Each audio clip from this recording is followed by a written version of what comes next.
Welcome to the AICPA Town Hall Series, your resource for the latest news and updates on pressing issues facing the accounting profession. Good afternoon and welcome to this Thursday, August 7th edition of the AICPA Town Hall. My name is Michael Cerami and I'm thrilled to be with you here today. And we've got a pretty full agenda. I know we've turned the clock and have entered August, which is, if there is maybe a quieter time for all of you, August is it. But relatively speaking, that is. But there's still a lot happening, and we've got a really good lineup of speakers for you here today. We're gonna start off with our DC and technical updates with both Rachel Dressen and Lisa Simpson, respectively, who will be joining me shortly. And then Erin Hartman from the AICPA's PCPS team is going to lead a discussion with Brenda Cannon. Brenda is a tax practitioner and has done some really transformative things in her practice that she wants to share with all of you. And her and Erin are going to have a great discussion on that in just a few minutes.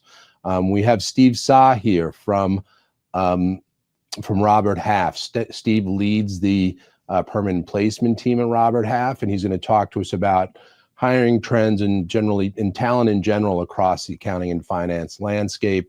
And then we'll have open forum and closing remarks. So with that, let's go ahead and jump on in and welcome Rachel. Great to see you. Great to be with you. Thank you.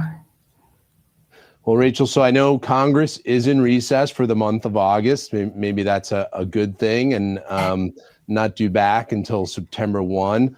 But in the meantime, there is a whole bunch of stuff that's going to need to get done in pretty short order when they return in September. Essentially, the budget needs to be, the fiscal year begins October 1.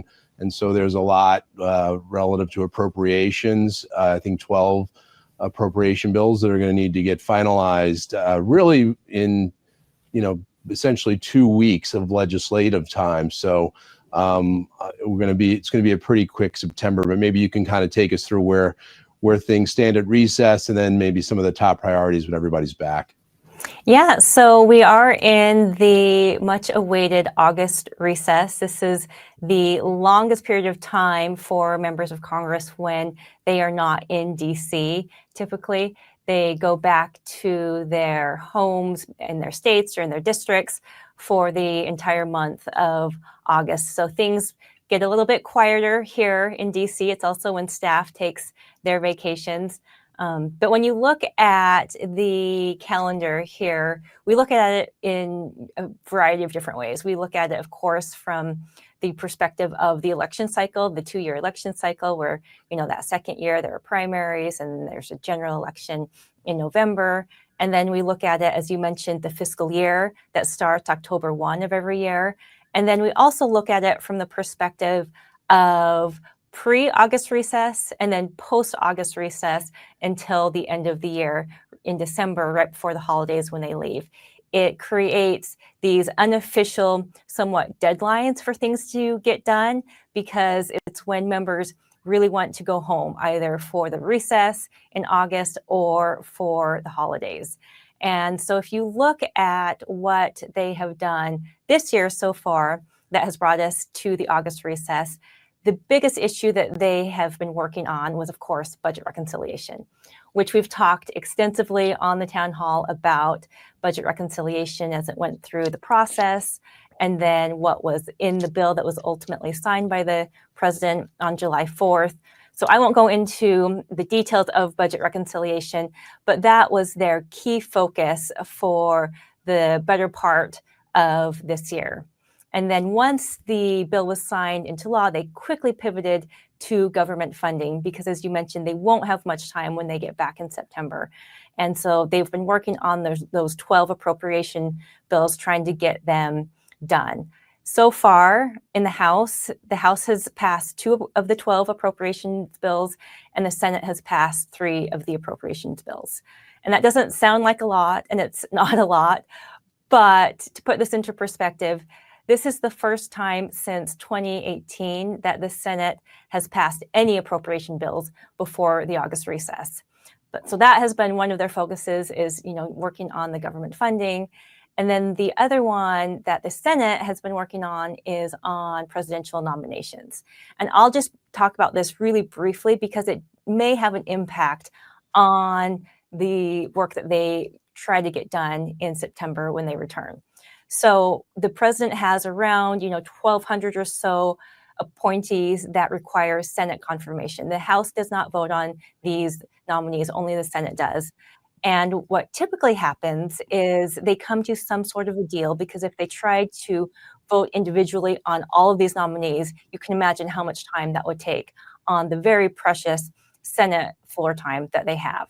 So typically they come to a deal between the Republican and the Democratic leadership on packaging some of the non-controversial, lower level, not cabinet level, but lower level nominees and passing them. So they tried to do that before the August recess, which is, as I mentioned, kind of this unofficial deadline.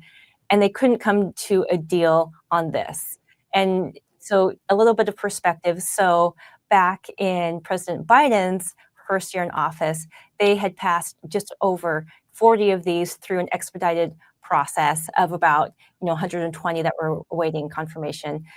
And this year, they have passed 0 of the about 150 or so that are waiting confirmation. So this is something they've been, trying to come up with a deal. And one of the things that was in consideration and that Democrats wanted, was to release some of the funding for some of the money that has been appropriated. And that could come in play in September. So I just mentioned all of this because this has created some tension, something that typically, shouldn't be controversial, has become controversial, and it could all impact what happens in September when they return. So those are some of the things that they've been working on up until now. And then if we move on to when they return in September, as you mentioned, they have, government funding, the October 1st deadline. And you mentioned, they only have a short amount of time to get these bills done. They have 1 week in September in which they won't be here for the Jewish holidays. So that means they really only have a few weeks to try to pass these 12 bills. They're not going to be able to pass the 12 bills. So that means that they are going to need a CR, or a continuing resolution, which means that they continue to fund the government at the current levels for a certain period of time. And they'll determine what that is. It could be weeks, could be days, could be months, whatever they decide. So that will be needed. They also, because of what I mentioned with the issue with the nominees, they could make changes to the rules on how these nominations get voted on and move through the process, which could create some additional friction that could make government funding even more difficult and create even more tension during the month of September. So there is a possibility for a government shutdown. Hope springs eternal. We'll see what happens when they return. Maybe they're having a wonderful August and they come back all happy and wanting to make deals and work together.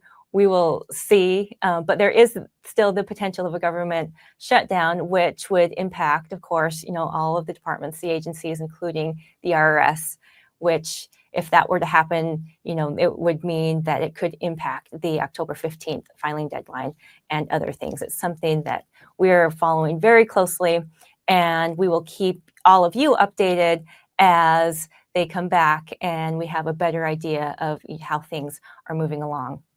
In September, they'll also work on things that are, must-pass bills, like the National Defense Authorization Act, which is something that we're following because oftentimes there's legislation that gets attached to this because it is a must-pass bill, and sometimes that has an impact on the profession. There's also the potential of some other things that they could accomplish. One is there is a potential that the White House could send back another rescissions package for them to pass, and this is rescinding some of the already appropriated funds. And they could also work on a second budget reconciliation bill. The Speaker has said that this is something that he would like to work on. And what could be included in that is some of the things that were pulled out of the first budget reconciliation bill because of the Byrd Rule. And one of those things that was originally included but then got removed because of the Byrd Rule had to do with the PCAOB and moving the PCAOB into the SEC. So that's something that we're following if, that's something that they try to do again and try to rework that language. And then also they may also try to work on, moving some tax administration legislation. They had draft legislation that they introduced at the beginning of the year, and they're working through the comments and making some changes based upon those comments. And so it's something that we could see some activity on this fall. That's a great summary, Rachel. A really good summary of kind of where things are at, but more importantly, what lies ahead. It does sound like August is the calm before the storm. So hopefully you and the team are kind of resting up for what's coming our way. And it does seem like there's a lot of seriousness and, around will there in fact be it's shut down? It sounds like there's a potentially viable case for that. I know there's always a lot of bluster, but it does seem like maybe things are heading that way this year. I also know, though, there is legislation out there that you want to point out that the AICPA team is fully supporting and work, advocating for. Yeah, so we're making a hard push on a number of bills that we strongly support. One is included in that tax admin bill that I just mentioned that they are working on the draft language on. They included language called the Simplifying Automatic Filing Extensions Act, which would allow a 125% safe harbor on the previous tax if it's paid when filing an extension to avoid any penalties. So this would really help simplify it when you're filing an extension, that you don't really have to end up doing the work twice when you file it, when you file the extension and then when you actually file the return. So we're very supportive of that. And then, of course, we've talked about this before in the town hall, including accounting in STEM. There's legislation that would allow for existing education grants to include accounting that we're very supportive of. And we've been long supporters of the Fiscal State of the Nation Act that has to do with bringing the Comptroller General to Congress every year to talk about the fiscal health of the nation. And then the other bill I wanted to mention, it's a bill that has been newly introduced that we recently sent a letter of support on, and it's called the Survivors Assistance for Fear Free and Easy Act. And what this has to do with is it would impact those who are victims of either abandonment or spousal abuse, that they could then file their taxes as if they were not married, and they would have the benefits of filing as if they were single, get the same tax credits as if they were single. So they wouldn't have to potentially reach out and contact their spouse, and which could exacerbate the problem. So that is something that we are very supportive of. We're hoping to see move shortly. And just to make it confusing, you have two bills with both called the SAFE Act. So just point that out for folks. So other favorite subject, Rachel, there is a lot happening with tariffs. Maybe just give us an update on kind of where all that stands. I know there's been a lot of activity as of late. Yeah, we talk about this because we get a lot of questions on tariffs. We know that this is something that's on a lot of your minds. So we have hit the August 1st deadline, which was the most recent deadline that the president set to reach negotiations. There have been about a handful or so negotiations that have been announced. And so with those countries, there are still tariffs, but they're tariffs at a lower level than they otherwise would have been. And they're still in the works of, trying to make deals with some other countries, one of which, of course, is China. And they have a deadline set of August 12th to try to come to an agreement with China. And, there are a couple of countries in which the negotiations are not going quite as well for deals. One of those is India. So the president set a 25% tariff on goods from India, and then he increased it by an additional 25% because they were purchasing oil from Russia. So now they have a 50% tariff. So there are some negotiations that are going better than others. We'll see how things land. This could all change. There could be announcements that come out soon, but the new rates are actually set to start today. So there's a lot going on in tariff land, and I'm sure by the next town hall in 2 weeks we might have some more new news on this front. No doubt. Well, great update, Rachel. Really appreciate it. And we'll see you in a few minutes in open forum. I'm sure folks will have a bunch of questions. So thank you. So Ms. Simpson, Lisa, welcome. Hey, Michael, good to see you. Good to see you, Lisa. I know that the community is very excited to see you back. We missed you the last town hall. They get very anxious if they go to town hall and don't see Lisa Simpson and their technical updates. So I know you have a lot to talk about. I'll go ahead and hand it over to you. Thank you. Some of you got a double dose of me because you saw me yesterday on our ANA Focus webcast. So happy to be here today, back in the saddle for town hall. I want to start with a quick reminder about the need for patience, because I'm seeing a lot of detailed questions in the Q&A about how to deal with certain provisions of HR 1, which is what I'm going to call it because I feel a little silly saying ABBA. So I'm sticking with HR 1. That's what I'm going to call it. Y'all call it whatever you want. But a reminder that we are going to need patience while the IRS works diligently to roll out the implementation guidance. Melanie Lauritsen had a great conversation on the last town hall with Terry Lemons, who worked at the IRS for over 2 decades. So if you did not catch that, I highly recommend that you go back and listen to that conversation. A couple of things I wanted to point out since we just moved from the DC update is that one part of implementation will be technical corrections, and that's a legislative component of implementation. That nothing is moving right now, and as Rachel told us, we're in August recess, so we don't expect anything on that very quickly. We have lots of other types of guidance, implementation guidance IRS will give us, one of which is IRS notices. And I just wanted to call out some breaking news. Thank you to my friend Martha on the Journal of Accountancy staff, who received notification that the IRS has announced that they are not going to change the withholding tables for the rest of the year for individual tax, income tax. They're not going to change the W-2, 941s or 1099s. So we're already getting questions because some of y'all beat me to the breaking news, but we're already getting questions about, well, how will no tax on tips or the distinctions around overtime being taxed, how will that be reported? We don't know yet, but we will continue to keep an eye on that, and we'll get back to you all as soon as we hear anything else. So again, just a reminder that we've got some things to wait for a lot of these details. One item that we are pushing for quick guidance on is on the next slide, and that's around the hot topic of Section 174A, which is the immediate expensing of domestic R&E costs. We know that this is very important for a lot of you and or your clients.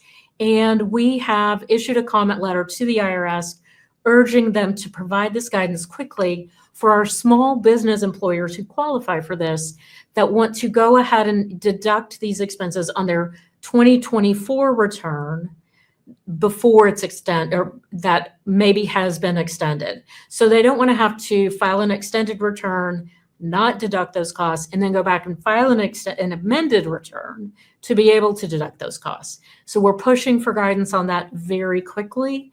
We'll keep you posted as soon as anything comes out. But again, we do know that that is a hot one because it's going to reduce that small business paperwork burden. It's going to reduce administrative burden at the IRS. So again, one that's very important to a lot of us. There's a lot of buzz in the atmosphere about when will tax filing season begin. And Commissioner Billy Long was speaking with the group last week, and he said that he anticipates that individual tax filing season would begin around President's Day, around mid-February. That would be later than it's opened in the last few years, but the IRS came out and indicated that no date has been set yet. They will announce that beginning date for filing season over their regular course of operation. So again, no word yet on exactly when that's going to be. We've got a great Journal of Accountancy article that you can check out to learn more about the Commissioner Long statements and then the IRS. We have a ton of resources that I want to make sure you all know about, including some excerpts for that give you high-level oversight of what the entire bill is like. So we've got comprehensive QR codes and hyperlinks for you if you want to check out any of those. I'm really excited to announce that we've gotten so many technical questions from a lot of you that we are launching next week a master class on HR1. And this one's really interesting, and I'm really excited about it because it's going to go into deep dive analysis of not just the tax planning, but how to think about the personal planning aspects of it as well. So you'll have tax and planning advisory perspectives included in this masterclass. You don't have to take each track. You can do them separately, but really good in-depth learning that we're making available for you. So something to look forward to. I'm going to zig a little bit into some topics that we've talked about in the past, and this is another a good win for all of the communities that are impacted by disasters. President Trump signed on the 24th, he signed into action some legislation that had been approved earlier in the year. And this creates a state trigger for disaster relief declarations. So it allows the IRS to grant that tax relief when a governor declares the disaster or state of emergency, instead of having this process that goes through FEMA into a federal disaster declaration. That immediately authorizes the IRS to postpone those federal tax deadlines for filing and payments when a governor submits a written request. And it automatically increases the automatic extension to 120 days from 60 days. Quick caveat, this is applicable to any disasters that have occurred after the date of President Trump's signing, which is July 24th. So again, a good piece of legislation there for so many of our clients and actually so many of you. So we're thankful for that. Another advocacy-related item that we've been working on is around simplifying guidance related to the corporate alternative minimum tax. This is pretty technical. What I'm going to tell you is that our advocacy team have proposed several recommendations that were really focused on simplification. We highlighted a couple of issues dealing with non-recognition of gain or loss on property contributions to a partnership, and then tax implications of partnership distributions. So this all relates primarily to corporations, investments, and partnerships. Again, really technical. I'm not going to go into the details, but we've got a great Journal of Accountancy article also from my friend Martha that will give you some of the details on that, and we'll have learnings as well. On the last town hall, Melanie talked with you because we were getting a lot of feedback about IRS systemic issues around erroneous notices. So again, I'll ask you to refer back to her discussion on July 24th. But the good news is that she and our advocacy team reached out to our IRS connections and notified them on July 29th that taxpayers who are affected by these erroneous CP-161s were now getting notices of intent to levy that were in error.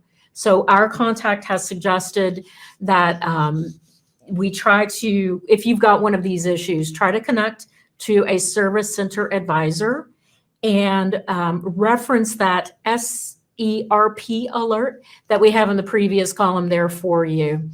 They will continue to monitor it, and follow up, but we wanted to let you know about that development.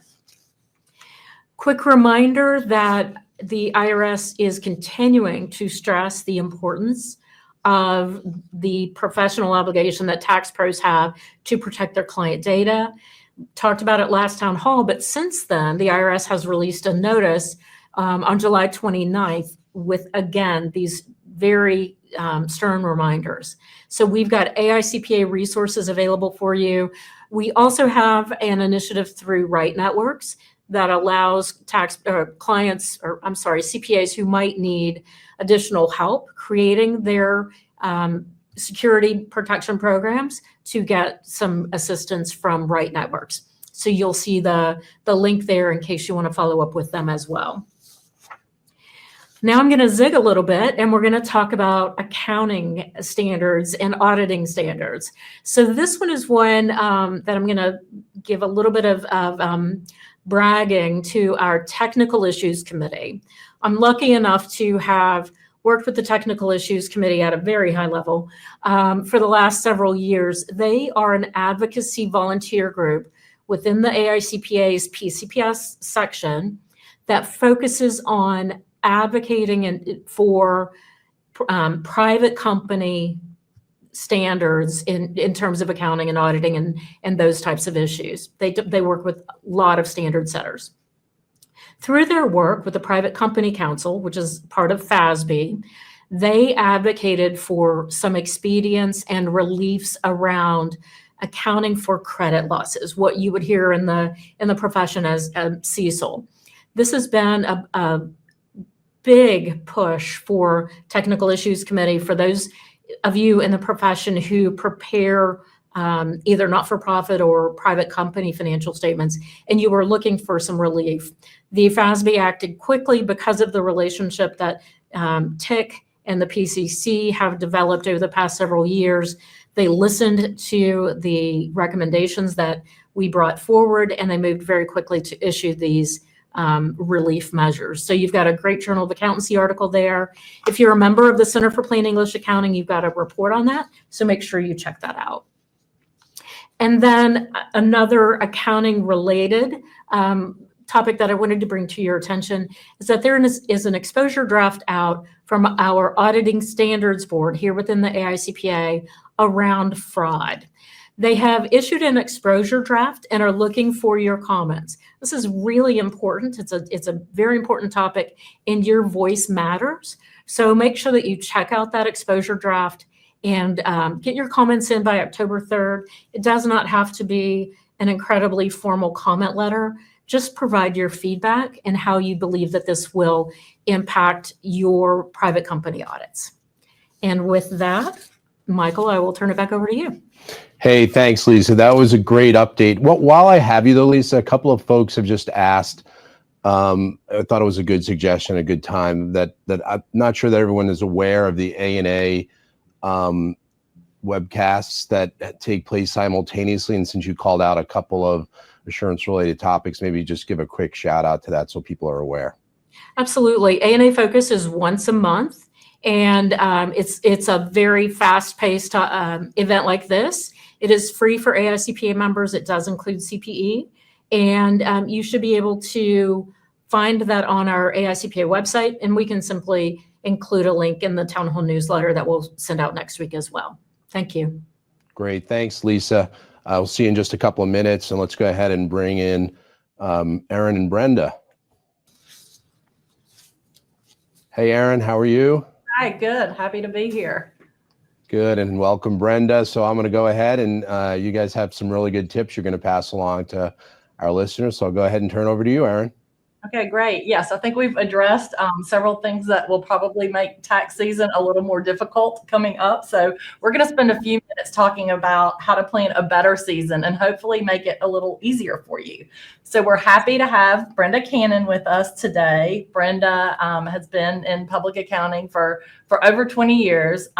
She and her husband own Cannon and Associates and have since 2011. And we're going to talk about a simple technique. I don't want to minimize it by calling it simple because I believe it can be truly life-changing, but it's not as complex as you might think. And it's the idea of scheduling tax prep with clients. Now, Brenda has been through 3 seasons using this method. But before we get into explaining the concept, Brenda, can you explain why you decided to do this? I think it will resonate with many people watching. Sure. So when we started our firm, we kind of handled tax prep, the process, the way that it had been handled at the firms we worked for before.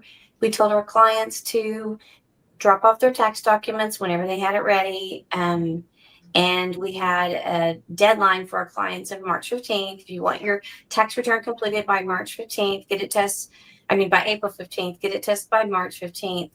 And we had no way of knowing how many clients would give us their tax documents by March 15th. And so no way to control that workflow. And in 2019, I think that was my breaking point. We had a larger firm then, so we had about 1,500 clients. And on March 15th of 2019, 105 of our clients gave us their tax documents on that one day, in addition to clients who gave us their tax documents before that day. So it was very chaotic for our admin. They had, all of these tax documents to pull off the portal, or for the clients who dropped their tax documents off, to scan those in and get those projects set up. It was chaotic and stressful for tax preparers because we had a mountain of returns to get prepared in a small window of time. And we worked long hours. We worked 7 days a week. And, the mom guilt and the dad guilt. And then if you go to your kid's soccer game or whatever, then you have the work guilt because you're not working. So it was just really stressful. And our friends stopped asking us to do things between January and April because they knew that we would turn them down. And it's not healthy. There have been studies that show that working more than 55 hours a week increases your risk for stroke and heart attack. So we were just kind of fed up with that way of handling our process. I think a lot of people can relate. You make me remember my last tax season when we had some friends kept asking us to go to the beach, like 3 weekends in a row in March and the beginning of April. And I kept saying I have to work. And I thought they think I'm making this up, that I just don't want to go with them. So I think we can all relate to this. So what did you do to solve this problem? So this is our third year to do this. We send a calendar to our clients and we ask them to pick a spot on the calendar. There are only so many spots available each day. And that's how we control our workflow, our workload. We send the calendar out in December, and we added about 10% to our number of clients for, to anticipate growth. I think 10% is probably too much for us. We don't really want to grow that fast, but it's good to add some for growth. And then we told our clients to pick a date on the calendar that is appropriate for their tax return. So if they don't get their tax documents usually until, later in March or April or May, they need to pick a date that's appropriate for their tax return. And we said, if you pick a date and you don't have all your tax documents by that date, then you'll have to pick another date. And by that time, so many spots are taken, it's going to be further out in the year. And our clients have done a pretty good job picking appropriate dates. We're not like hardcore. If they thought they'd have a K-1 on time and for some reason it's delayed, we'll work with them. But we kind of set those guidelines so they would really think about the date they picked. And after the day after their tax document delivery date, we have an employee, and I'm going to try to automate this, but for now, we've had an employee go through their tax documents that they turned in and compare them to the prior year. And if there are any tax documents missing, they let the preparers know, and then we'll let them know what tax documents to ask for. They'll communicate with the client and say, it looks like we're missing these tax documents. And if you have those for this tax season, please get them to us as soon as possible to keep your spot on the calendar. And that sense of urgency has worked really well. And so by the time we get the tax return, we usually have all of the tax documents. And I believe go ahead, sorry. No, I was just going to say, I believe that you had said that over the 3 years, your clients have really learned, and you don't have many delinquent people who miss their spot on the calendar and have to reschedule. They've gotten used to this. They've caught on. It's been a learning process, but they have caught on. And now I think it's crazy not to schedule it. Like, you schedule everything, your doctor's appointment, your attorney appointment, your hair appointment. So why have we not been scheduling tax prep? I think that's a great point. Yeah, I was thinking about that, like to get your oil changed, and something that you do like regularly, you still plan for. So Brenda, I know there are several, expected outcomes of this that you've been very happy about. Less burnout, less guilt. Let's talk about some of the unexpected benefits. I think one of them that you mentioned is eliminating clients checking in all the time to see when the return is going to be done. Because I believe, like, for example, if I give you my information, if my calendar date is a Tuesday, my return, I know you teach your clients so they know their return will be done within 3 weeks on that Friday. Is that right? That's right. 3 weeks from that day on that Friday. And yes, status checks are a big thing. Clients emailing or calling to check on the return, and it takes so much time to go back and see where you are. And we don't get those status checks anymore because our clients have a specific date for completion. And also another thing that we've figured out is that we know our capacity better with our scheduling.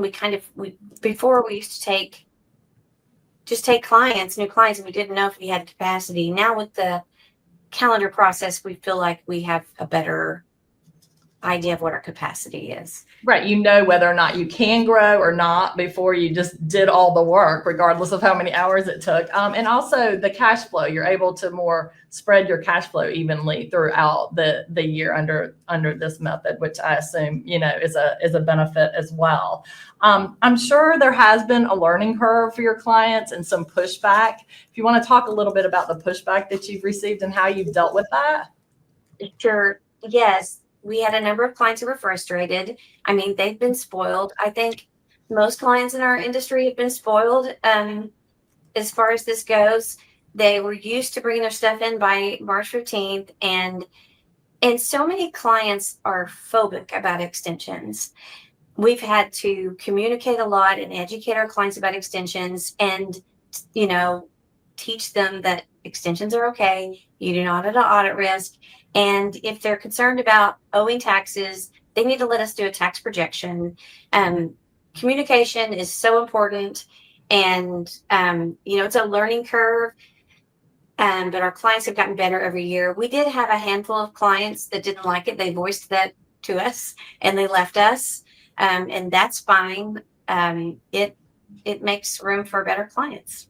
Right. I think those are great points. I know you've talked about communication early and often, and they're not going to read the first 5 or 6 emails and texts that you send, but they will get the message fairly soon, especially, as this becomes like just how you operate. We've also linked to an article about common stigmas with extensions that can help your clients move through that. And then also some resources as for some clients that you want to possibly move on as you suggested. So quickly, let's go through the implementation steps. I think the first step is to do the math. What does your calendar look like? How many spots do you have? Figure out how long on average it takes to do a tax return and how many spots you need. Right. So the first year we tried to figure out the average number or the average time it would take to prepare a tax return, which is a big range, but we tried to come up with an average. And then we wanted to add a ton of cushion. So for example, if we thought our firm, between all the preparers, we could easily prepare 8 returns in one day, we dropped that down to 5 or 6 because we wanted to make sure we would get these returns prepared when we said we would. It's okay to be ahead of schedule. We just didn't want to be behind schedule. And then Fridays, there are no spots available on Fridays. That's for non-tax work. And, correspondence, client meetings, just non-tax work. The second year, we did it a little different. We just took our number of clients, we added a percentage for growth, and we just spread those spots out pretty evenly throughout the year. We do, there are some places on the calendar where there are no spots available, like 3 weeks prior to April 15th, there are no spots available. So that we get to April 15th, we have that week open to make sure all the extensions are filed. And maybe we have to do some last minute calculations for payments with extensions.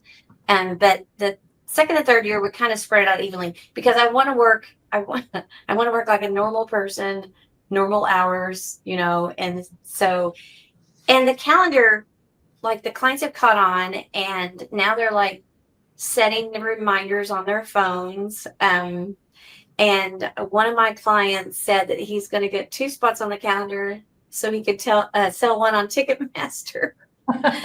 Yeah, they're becoming hot commodities to get your spot. No, I can see that becoming very popular. It's like a concert or signing up for college classes. As soon as it's live, everybody wants to be on there. That's right. Another thing we do is we send a form, and the form is called "I didn't get the date I want." And this is for clients who didn't like the date they got. We asked them to go and pick a date and pick your name on this form. And as soon as you have your tax documents, go ahead and upload them. And if we're ahead of schedule, we can move some clients up. And we weren't able to this year, but last year we were actually ahead of schedule a little bit in early April. And we were able to get some of those clients on that list, get their returns prepared. Great. And again, this is something you guys can do now. You can start to communicate now. We purposely have Brenda on the very beginning of August town hall. We talk a lot about, changes, transforming your business model, right-sizing your client base, and moving perhaps from more compliance to more advisory services and raising rates. All of those are great. You can do that within this, but this is not that. This is much simpler. This is simply about structure to what you're currently doing. It's not about numbers or pricing. It's merely about spreading the work. So I'm sure, Brenda, we have some wheels turning, wheels spinning. Love to hear your ideas and your enthusiasm.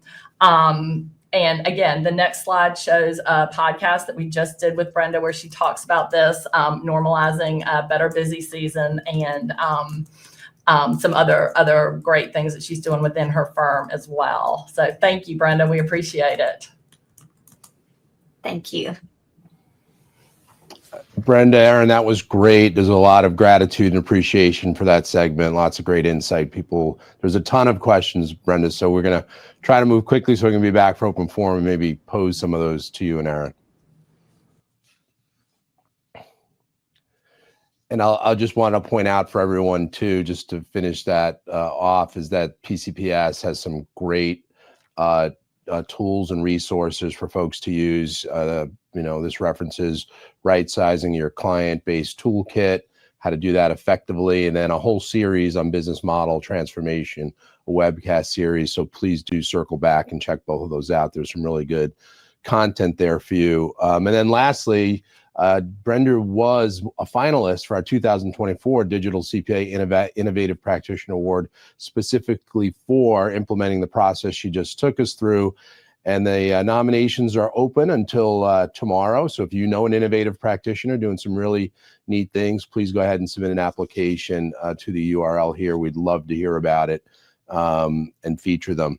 So let's go ahead and move to hiring trends and talent solutions. Welcome back in, Lisa, and bring in Steve Saas. Steve leads the permanent placement team at Robert Half. And so he's pretty close to what's going on out there across the marketplace. So Steve, welcome.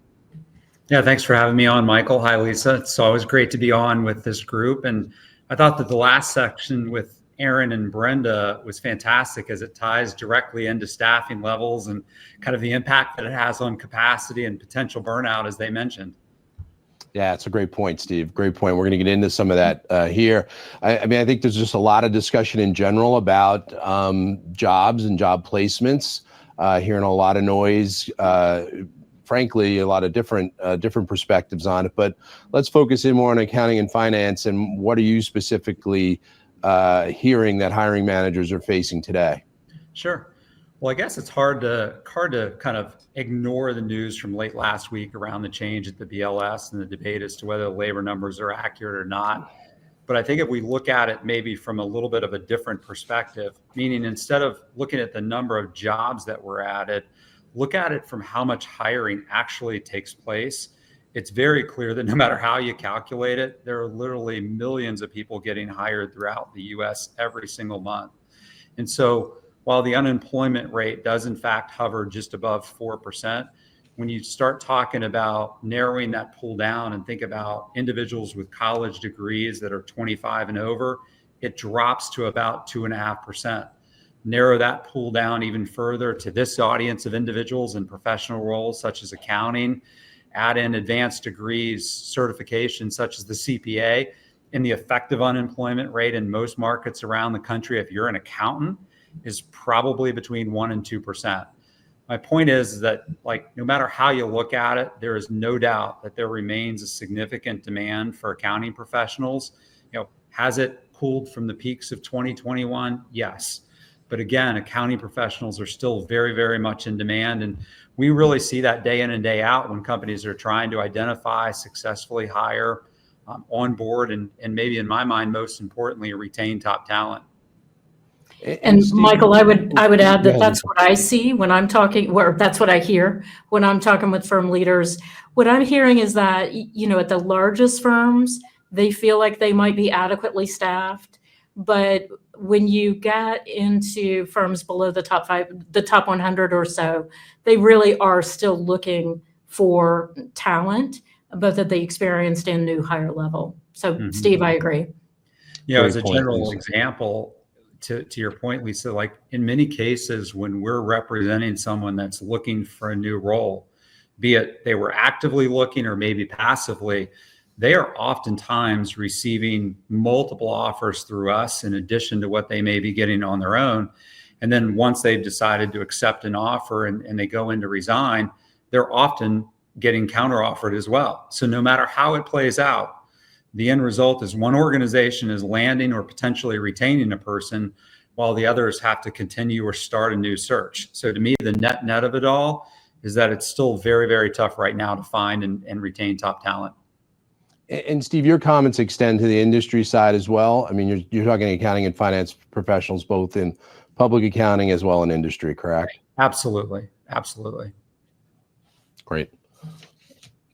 So Steve, obviously there's, it sounds like it's still a very competitive job market for employers. So, some feedback or insights on how to attract the right talent. Yeah. Well, I mean, I think given all of the challenges that we saw on the last slide, and even going again back to Brenda and Aaron's conversation and just some of the comments that they made, because that transcends firms, right? It doesn't matter the size of the firm. It doesn't matter whether you're in public or in industry. I think it kind of begs the question of then how do you attract and find the right talent in today's market? And so I think big picture, we're all used to seeing that classic job description with 10, 15 bullet points that just outline everything that a prospective candidate must have. But a big part of building the best team is really kind of maybe stepping back and rethinking what's extremely important. What are the must-haves that, enable a person to actually do the job? But then maybe more importantly, I'd encourage everyone to step back and rethink about what the right candidate for the long term truly looks like, and instead focus on things such as cultural fit and growth potential. We put out, and we update it twice a year. It's called the Demand for Skilled Talent. It's a report. We'll try and put the link in there. You can easily find it on our site at roberthalf.com. We just have a lot of data that shows how considering candidates who may not check every single technical box, but they align extremely well with the team culture and can grow into roles, are often much better hires over the long run. The other thing that I would make mention of that I think is extremely important in attracting talent is obviously offering what's most important to people in today's world. And so we cover this in depth in that Demand for Skilled Talent report as well. But candidates today really do prioritize things like flexibility, particularly around hybrid, flexible work arrangements. They prioritize purpose. They prioritize who they work with, the culture of an organization, health and wellness benefits. All those things are very, very important, maybe more so than ever with today's candidate. The one thing that I think is probably obvious and don't necessarily need to go into a ton of detail is being aligned with the market in terms of compensation, though. That is absolutely critical. Lisa, you and I were talking yesterday, and we're getting ready to release our 2026 salary guide on September 29th. So, keep your eyes open for that. And later on in one of the slides, we actually have a QR code where you all can get early access to it. But that is absolutely important in terms of just keeping up with the market and making yourself competitive from a comp perspective. Yeah, Lisa, I know you're talking to so many firms day in and day out, specifically on talent.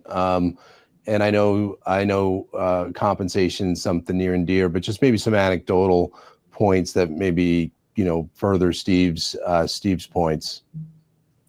We've done a lot of research and have referenced it quite often in the National Pipeline Advisory Group report. If you haven't read that, or if you need a reminder about what we talk about, the accounting profession has typically not fared well in comparison to other starting salaries.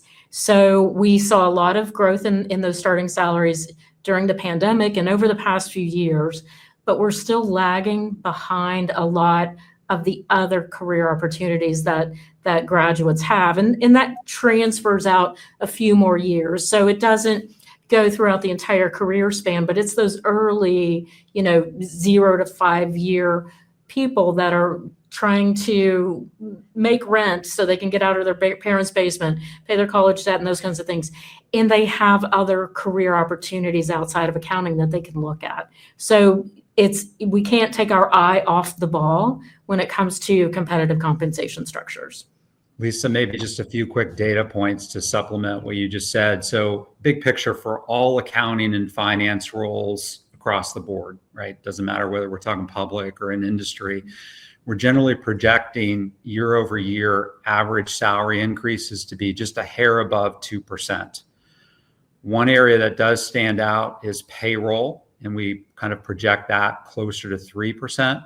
But in public accounting, whether it's tax or audit, the annual increase that we're projecting is about 3.7%. So a little bit higher than the average across all accounting and finance positions in general.